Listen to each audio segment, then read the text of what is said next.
सेना बटही राजनापति श्रीलंका इंजीनियर बलका कर्नल सेना विधायक मेजर जनरल लंका अमरपाद श्रीलंका नाविक हमुदावे अध्यक्ष नाविक पुद्गल कोमदोरु प्रसन्न हेट्टियारච්චි श्रीलंका गुवन हमुदा रत्मदान मूलिक कंदुरे अनदिन निलधारी आ कमडो असेल जयसेकर යන ज्येष्ठ निलधारी समग श्रीलंका युद्ध हमुदा मूलस्थाනයේ රිජිමේන්තු සැරෙන් මේජ ලෙස කටයුතු කරන श्रीलंका සංඥා බලකායට අයත් බල්ලත් නිලධාරියෙක් HMPA හේරත් ගමන් කරනවා ඇති. අපේ අතර දුටුවා හෙලිකොප්ටර් යාන කිහිපයක් ජාතික දචය රැගෙන ගමන් ගන්න ආකාරය अंक 4 බලගණයට අයත් बेल 212 සහ ඊට පිටුපසින් बेल 412 වර්ග හෙලිකොප්ටර් යාන සහ එහි අනදිල්ධාරී ගෲප් කැප්ටන් රසාංග විජේවර්ධන ඇතුළු ගුවන් නියමුවන් විසින් வணக்கம். இன்று பிப்ரவரி மாதம் 4ஆம் தேதி ஸ்ரீலங்காவின் சுதந்திர தினம். ஈழத்தமிழருக்கு கரிநாள், தமிழர் தேசத்துக்கு கரிநாள். இன்று பிப்ரவரி 4 பொத்திலி தொடக்கம் பொலிகண்டி வரை மக்கள் பேரெழுச்சி இயக்கத்தினுடைய ஏற்பாட்டிலே நல்லூரில் அமைந்திருக்கின்ற தியாக தீபம் திலீபன் நினைவாலயத்துக்கு முன்பாக கருப்பு கொடி அடையாள போராட்டம் இப்பொழுது நடைபெற்றுக் கொண்டிருக்கிறது. 1948ஆம் ஆண்டிலிருந்து ஒவ்வொரு வருடமும் பிப்ரவரி மாதம் 4ஆம் தேதி ஈழத்தமிழருக்கு கரிநாளாக தாயகத்திலும் தமிழகத்திலும் புலம்பெயர் தேசங்களிலும் அனுஷ்டிக்கப்பட்டு வருகின்றது.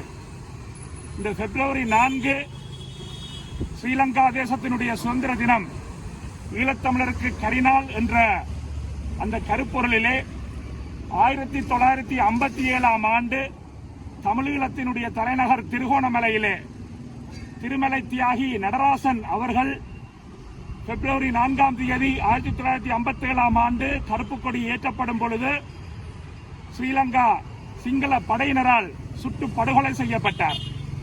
ஜனநாயக வழியிலே எங்களுடைய கருத்து சுதந்திரம், பேச்சு சுதந்திரத்தை வெளிப்படுத்தக்கூடிய விதத்திலே கருப்பு கொடிகளை ஏற்றியும் கருப்பு பட்டிகளை அணிந்தும் ஸ்ரீலங்காவினுடைய அடக்குமுறைக்கு எதிராக, ஸ்ரீலங்கா அரசினுடைய ஆக்கிரமிப்புக்கு, இன அழிப்புக்கு எதிராக இவற்றை வெளிப்படுத்துவது மிகவும் அடிப்படையான ஜனநாயக ஒரு போராட்டமாக இருக்கிறது.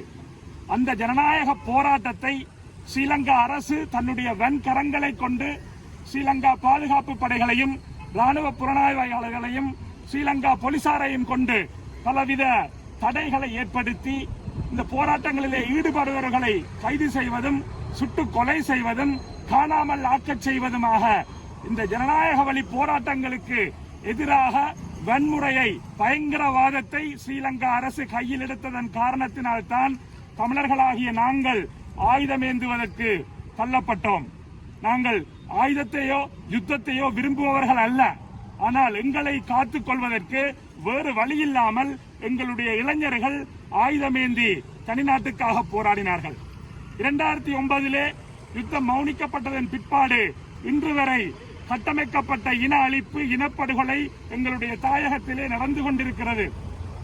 எங்களுடைய தாயக பிரதேசங்களிலே பௌத்த விகாரைகளை பலவந்தமாக, பௌத்தர்களே இல்லாத இடத்தில், புத்தரை வழிபடுவதற்கு யாருமே இல்லாத இடங்களில் திட்டமிட்டு தனியார் காணிகளாக இருந்தால் என்ன, அரச காணிகளாக இருந்தால் என்ன, அவற்றை திட்டமிட்டு ராணுவ பலத்தை கொண்டு நீதிமன்ற உத்தரவுகளையும் மீறி அபகரித்து புத்தர் சிலைகளை நிறுவுவது மட்டுமல்ல, ராணுவ முகாம்களை தொடர்ந்து வடக்கு கிழக்கிலே பெரும் எண்ணிக்கையிலே நிலை கொள்ள செய்து எங்களுடைய மக்களை அச்சுறுத்தி வருகிறார்கள். நாங்கள் இப்படியான போராட்டங்களை முன்னெடுக்கும் பொழுது கூட எங்களை சுற்றி ராணுவ புலனாய்வாளர்கள், போலீஸ் புலனாய்வாளர்கள் அனைவருமே இங்கே சூழ்ந்திருக்கிறார்கள். வந்து புகைப்படங்கள், வீடியோக்கள் எடுக்க முயற்சித்து நாங்கள் எடுக்க முடியாது என்று அவர்களை இன்று தடுத்து நிப்பாட்டி இருக்கிறோம். ஆனால் இப்படியான பலவிதமான பலவந்தமான அச்சுறுத்தல்களுக்கு மத்தியிலே ஒரு ஜனநாயக அமைதி வழியிலே கூட போராட்டம் செய்வதற்கு கூட இப்படி ஸ்ரீலங்கா அரசு தன்னுடைய வன்கரங்களை பயன்படுத்தி அடக்குமுறையை பிரயோகித்துக் கொண்டிருக்கின்ற காரணத்தினால்தான் நாங்கள் சர்வதேச நீதியை வேண்டி நிற்கின்றோம். காலத்துக்கு காலம் யார் ஆட்சிக்கு வந்தால் என்ன, எவர் ஜனாதிபதியாக வந்தால் என்ன, ஈழத் தமிழர்களுடைய விஷயத்திலே அனைவருமே ஒரே நிலைப்பாட்டை தான் கொண்டிருக்கிறார்கள். அதிலே எல்லளவும் மாற்றம் இல்லை. இப்பொழுது பதவிக்கு வந்திருக்கின்ற அனுர அரசு கூட அதுக்கு விதிவிலக்கில்லை என்பதைத்தான் அது எடுத்துக்காட்டி நிற்கிறது. ஆகவே இந்த அடிப்படையிலே அரசியல் கைதிகளுடைய விடுதலையாக இருக்கலாம், காணாமலாக்கப்பட்டவர்களுக்கான நீதியாக இருக்கலாம், காணி விடுவிப்புகளாக இருக்கலாம், எங்களுடைய மக்கள் காலங்காலமாக வாழ்ந்து வந்த தங்களுடைய சொந்த காணிகளிலே வாழுகின்ற அந்த உரிமையாக இருக்கலாம், பேச்சு சுதந்திரம், கருத்து சுதந்திரமாக இருக்கலாம். இவையெல்லாம் முற்றுமுழுதாக அடக்கி தடுத்து நிறுத்தப்பட்டிருக்கக்கூடிய ஒரு திறந்த சிறை வழியில் தான் எங்களுடைய வாழ்க்கை